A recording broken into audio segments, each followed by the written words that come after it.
Oísteis que fue dicho ojo por ojo y diente por diente, mas yo os digo, amad a vuestros enemigos y a aquellos que os aborrecen. Un saludo especial a todos, amigos y hermanos.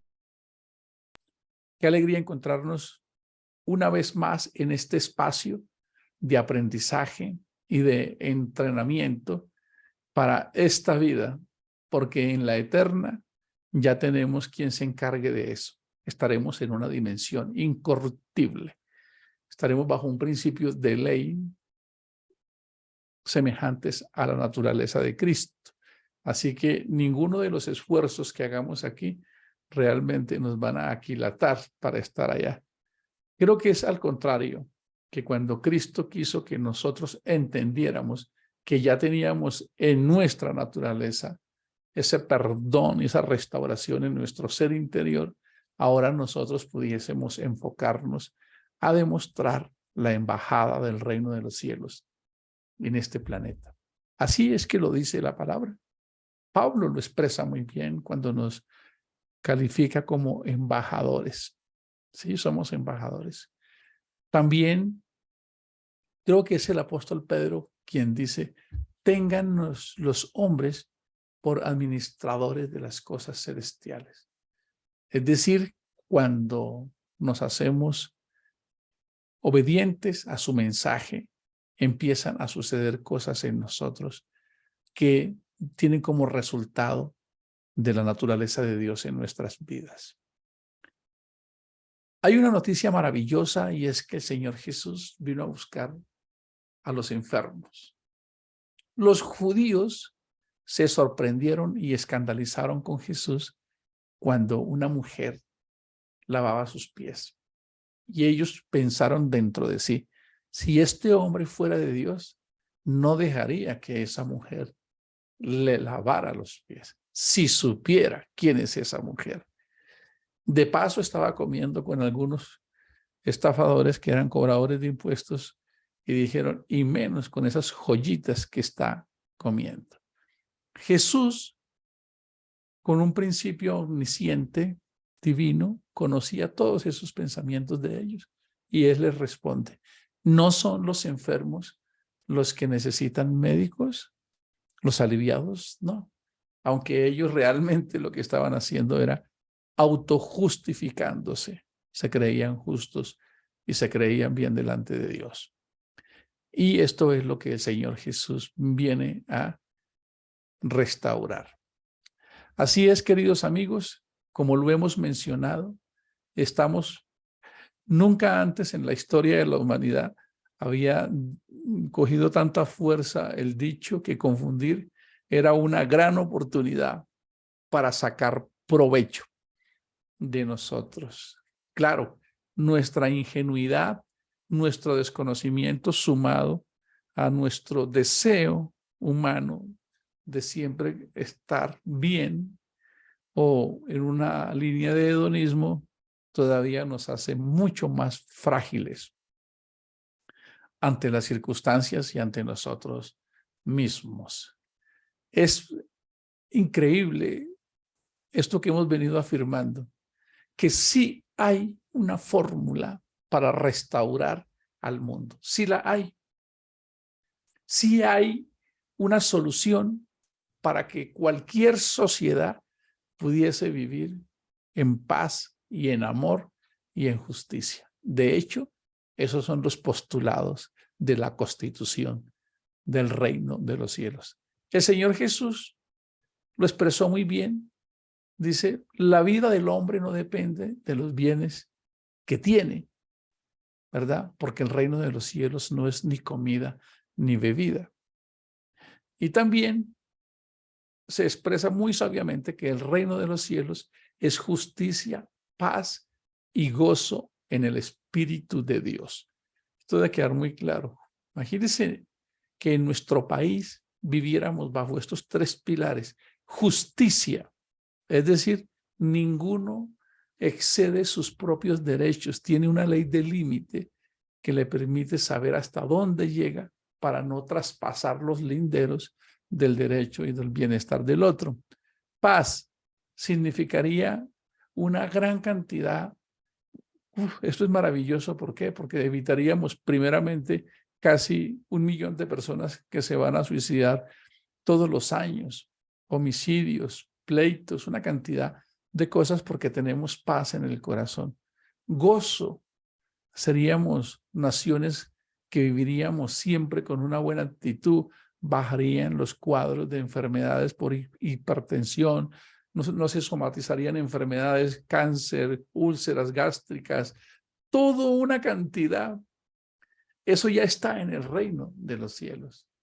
Y la tarea nuestra es colocarlo en práctica.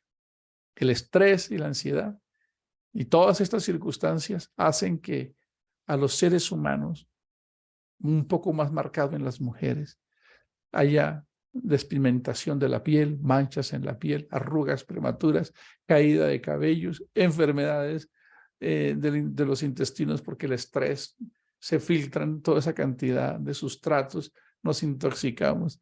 Así que la palabra somatizar, que claramente quiere decir que nosotros llevamos a nuestro cuerpo todos esos pensamientos negativos, es lo que significa llevar de la psiquis al cuerpo todo eso. También Salomón lo había dicho, que el corazón alegre alivia el cuerpo. Así que este modelo de Jesús es una solución que se debería convertir en la constitución de ley de todas las familias y las naciones y los colegios. Pero el ser humano siempre quiere vivir de acuerdo a sus interpretaciones. Eso da cabida a la religión. El modelo de lo que es el evangelio que desciende del cielo es el modelo que Dios tiene para que el hombre se ajuste al verdadero modelo de Dios. La religión ajusta a Dios al modelo y a la interpretación. Por eso las sociedades legislan. ¿Para qué? Es una especie de suicidio al intelecto. ¿Por qué? Legislan para que alguna decisión o inclinación o mal comportamiento no sea vista como pecado, sino aceptada. Una especie de engaño, un paliativo, porque al final va a tener su consecuencia. Las leyes físicas nos pasan la factura de una vez. Si colocamos un dedito ante el fuego, inmediatamente nos va a doler. Si alguien no cree en la ley de la gravedad y se sube aquí en Bogotá a la Torre de Colpatria, él puede decir lo que quiera que no cree, pero cuando se lance va a descubrir que hay unas leyes que siempre van a pasar la factura. Aunque el hombre quiera creer que legislar o sacar una Biblia acomodada para que algunos no se sientan excluidos va a dar una especie de seguridad, es realmente un autoengaño, es un suicidio. Podríamos llamarlo al intelecto, a todo aquello cognitivo. ¿Por qué? Porque al final las facturas siempre van a estar ahí en ese proceso.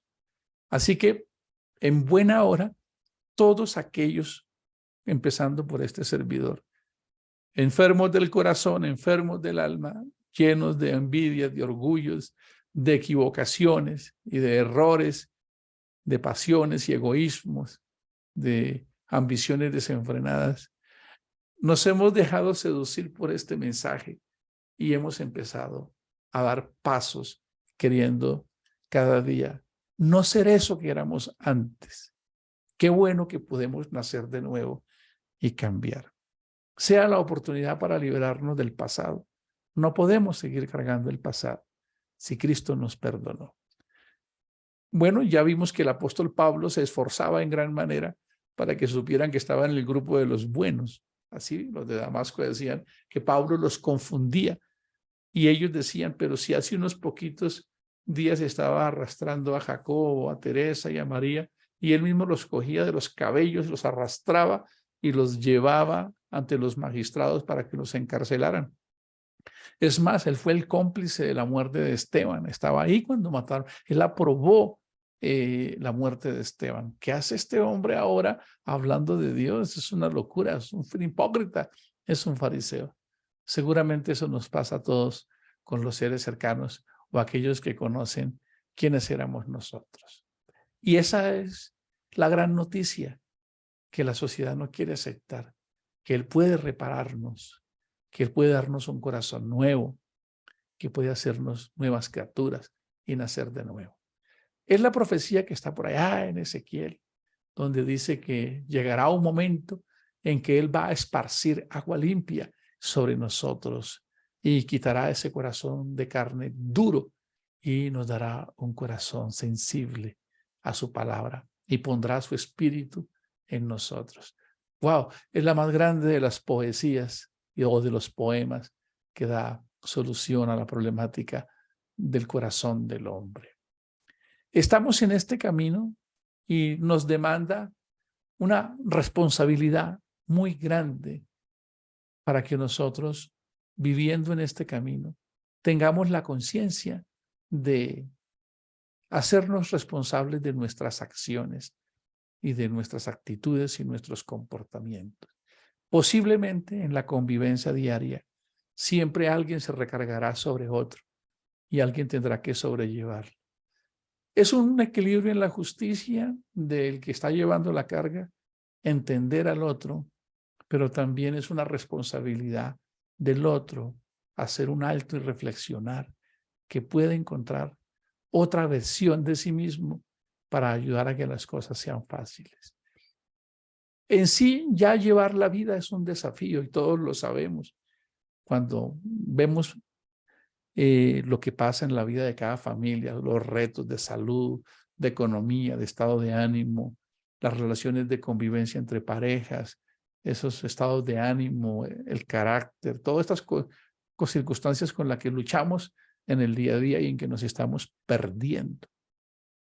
Uno de los grandes, ¿cómo lo llamaríamos?, desaciertos de la humanidad es haberle entregado al cristianismo un enemigo externo, Satán.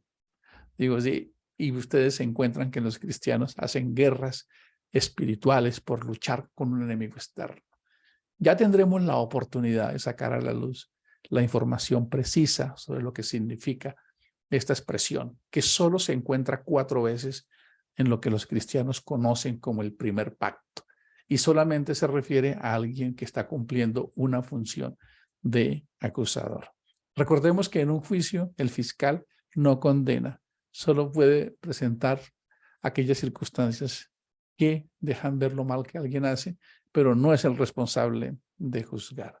Entonces, el hecho de tener un enemigo exterior al cual podemos responsabilizar de lo que está sucediendo hace que el cristianismo se olvide de trabajar en la verdadera cantera de donde van a salir los diamantes o el fruto del Espíritu Santo. Santiago lo escribe muy bien en el capítulo 4.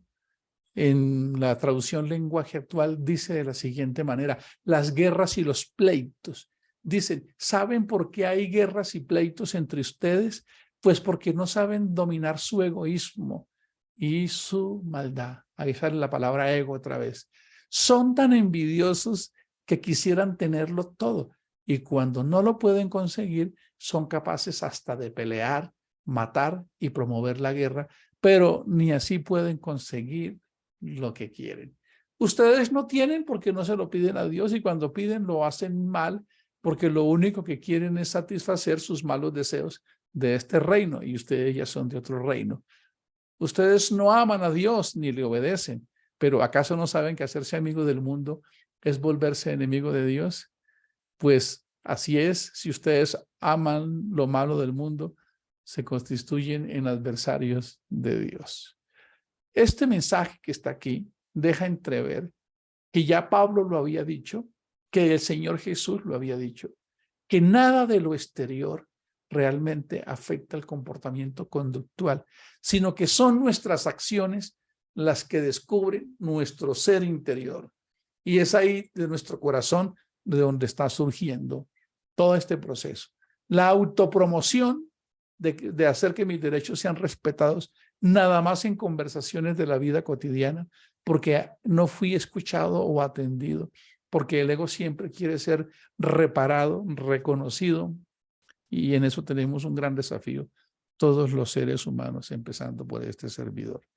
Si entendemos que este mensaje lleva más de 2000 años, el mensaje de Jesús lleva más de 2000 años, o al menos estamos en ese orden cercano, porque hay unas cifras perdidas ahí, como para no precisar, nos damos cuenta que hemos estado buscando en el lugar equivocado. Es decir, nunca antes para Colombia, que tenemos un comercial que se llama "Estamos en el lugar equivocado" o con la atención equivocada.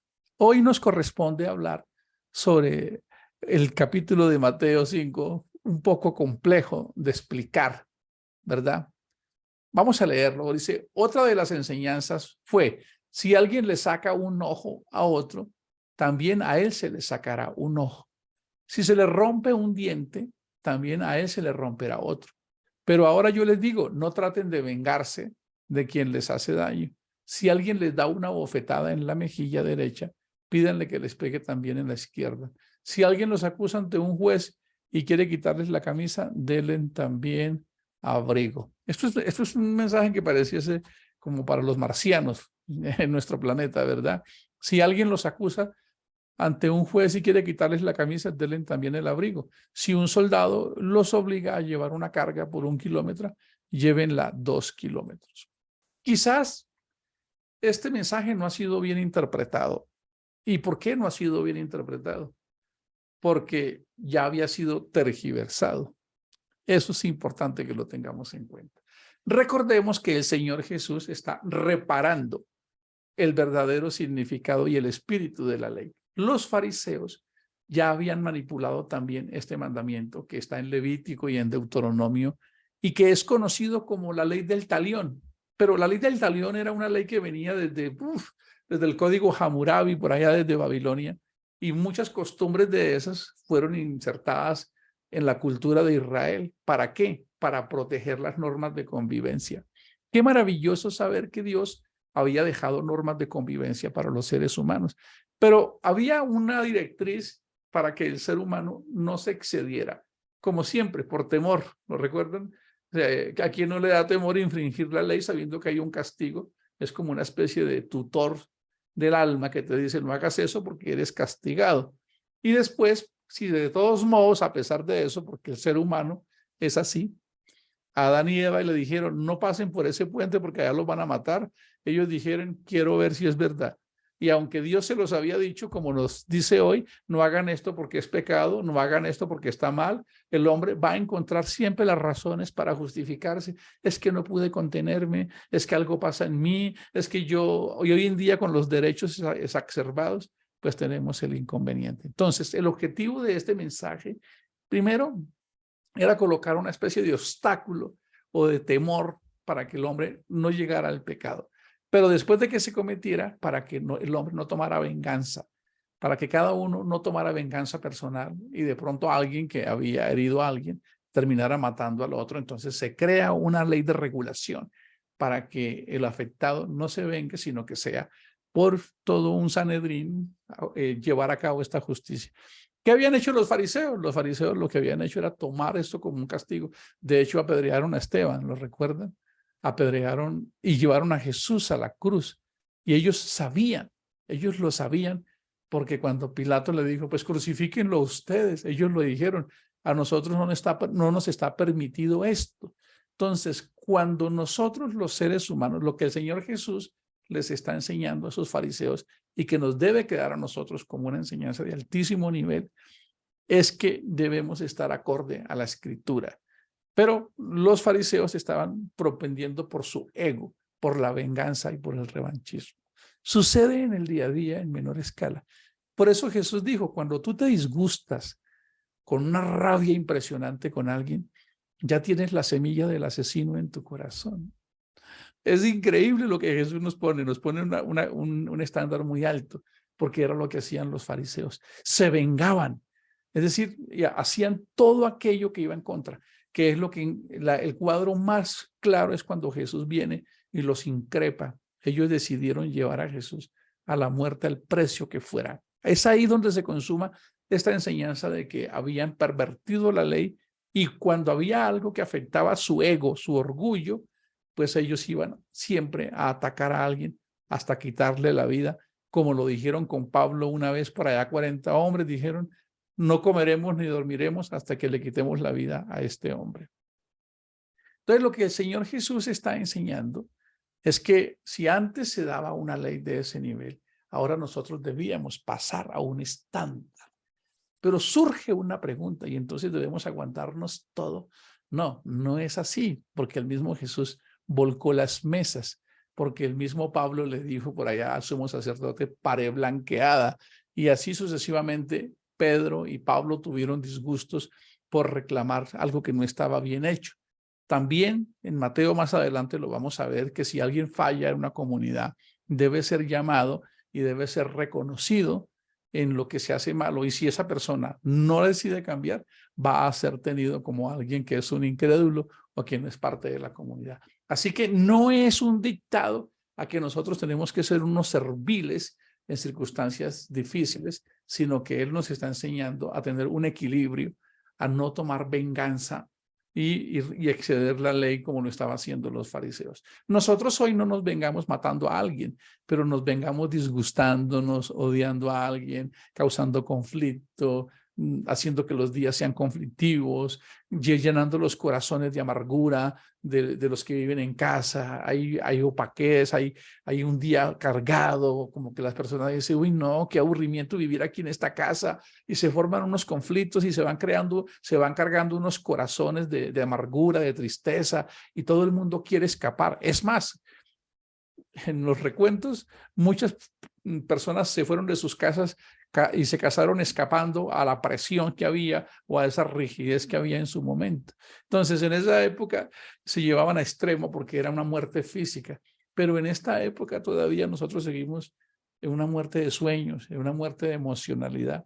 Si existiera una constitución para las emociones, creo que tendríamos serios conflictos en cómo nos llevaríamos a cabo con esos errores. Entonces es un mensaje muy alto. Primero, cumple la ley porque la ley tiene un dictado.